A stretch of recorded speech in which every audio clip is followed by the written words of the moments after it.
Assalamualaikum warahmatullahi wabarakatuh. Perkenalkan, nama saya Muhammad Suharnanto. Ingin menjelaskan tentang pengertian administrasi kepegawaian, perumusan administrasi kepegawaian, prinsip administrasi kepegawaian, fungsi, dan asas kepegawaian. Pengertian administrasi pegawaian.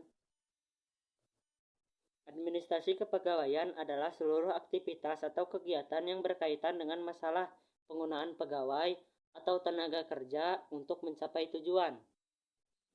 Menurut Edwin Filippo, administrasi kepegawaian adalah perencanaan, perorganisasian, pengarahan, dan pengendalian dari pengadaan, pengembangan, dan kompensasi, pengintegrasi, pemeliharaan, dan pemberhentian karyawan dengan maksud terwujudnya tujuan perusahaan, individu, karyawan, dan masyarakat. Tujuan administrasi kepegawaian: 1. Memperkuat sistem perencanaan dan pengembangan pegawai. 2. Mengembangkan sistem manajemen informasi kepegawaian. 3. Mengingatkan pembinaan untuk mencapai kesejahteraan pegawai. 4. Meningkatkan kinerja pelayanan kepegawaian. 5. Mewujudkan penataan pegawai sesuai kompensasi, jabatan, serta syarat jabatan. Perumusan administrasi kepegawaian dapat dirumuskan sebagai berikut. Sebagai ilmu, mempelajari segenap proses penggunaan tenaga manusia sejak penerimaan hingga pemberhentiannya. Sebagai proses penyelenggaraan politik kepegawaian, kebijakan politik kepegawaian atau program kerja atau tujuan yang berhubungan dengan tenaga kerja manusia yang dapat digunakan dalam usaha kerja sama untuk mencapai tujuan tertentu. Sebagai fungsi untuk mengatur dan mengurus penggunaan tenaga kerja manusia dalam suatu usaha kerjasama sekelompok manusia untuk dapat mencapai tujuan tertentu yang meliputi kegiatan seperti merumuskan tujuan dan sarana pokok dari kebijakan politik, menyusun suatu organisasi untuk menyelenggarakan pelaksanaan tujuan dan sasaran pokok kebijakan untuk menyelenggarakan pelaksanaan tujuan dan sasaran pokok kebijakan atau kebijakan politik. Sebagai seni memilih pegawai, seni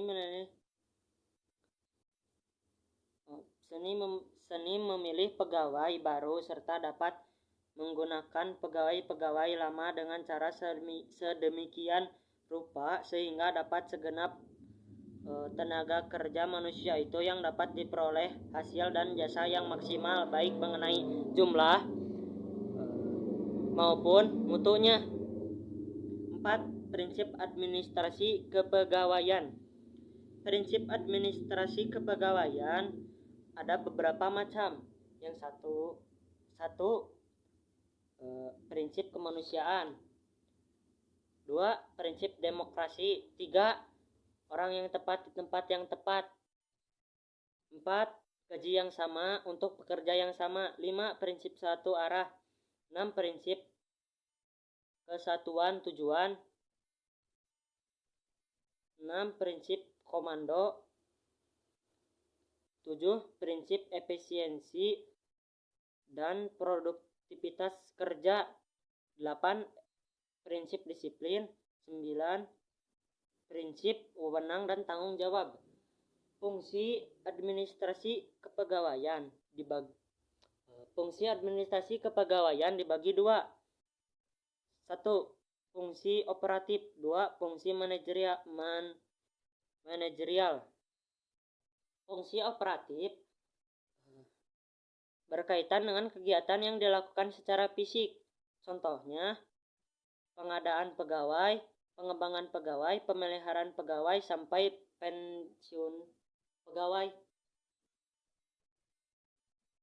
2. Fungsi manajerial berkaitan dengan pekerjaan yang menggunakan pikiran. Contohnya, perorganisasian pegawai, perencanaan pegawai, pengendalian pegawai, dan pengarahan pegawai.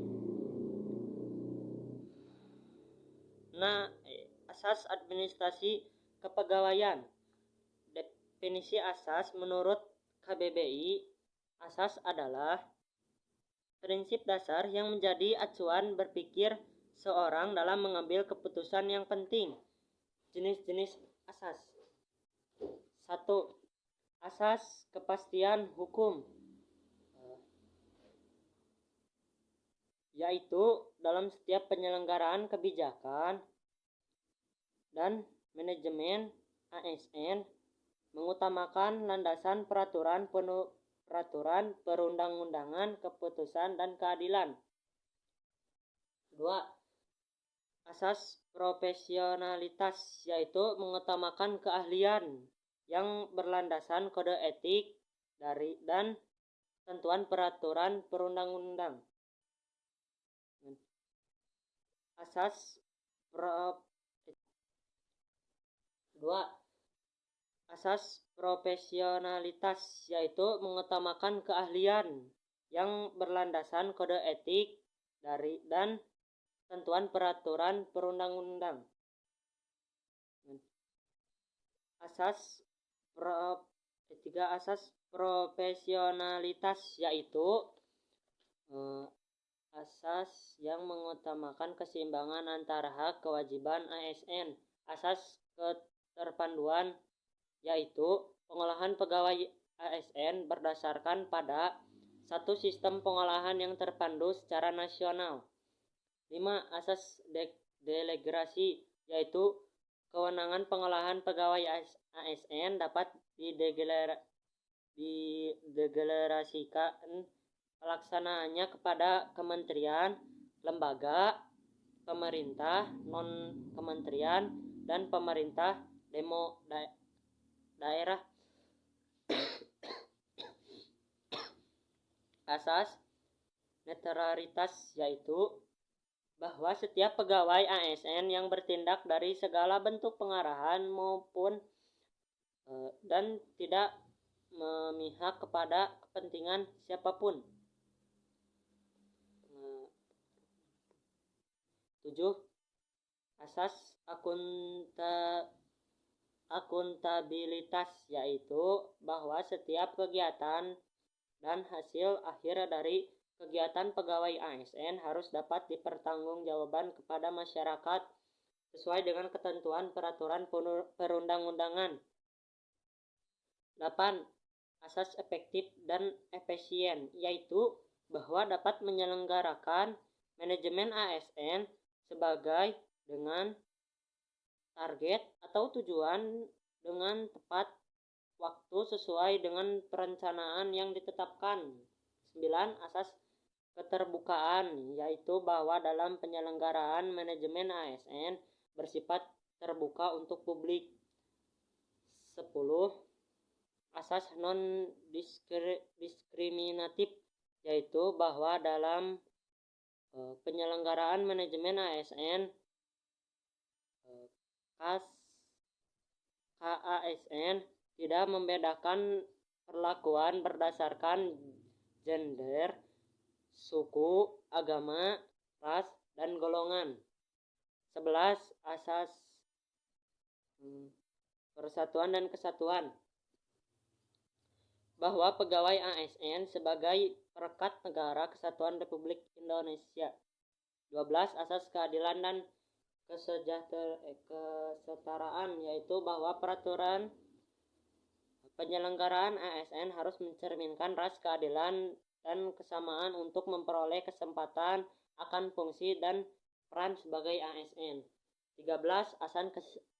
Asas kesejahteraan, yaitu bahwa penyelenggaraan ASN diarahkan untuk mewujudkan peningkatan kualitas hidup pegawai ASN.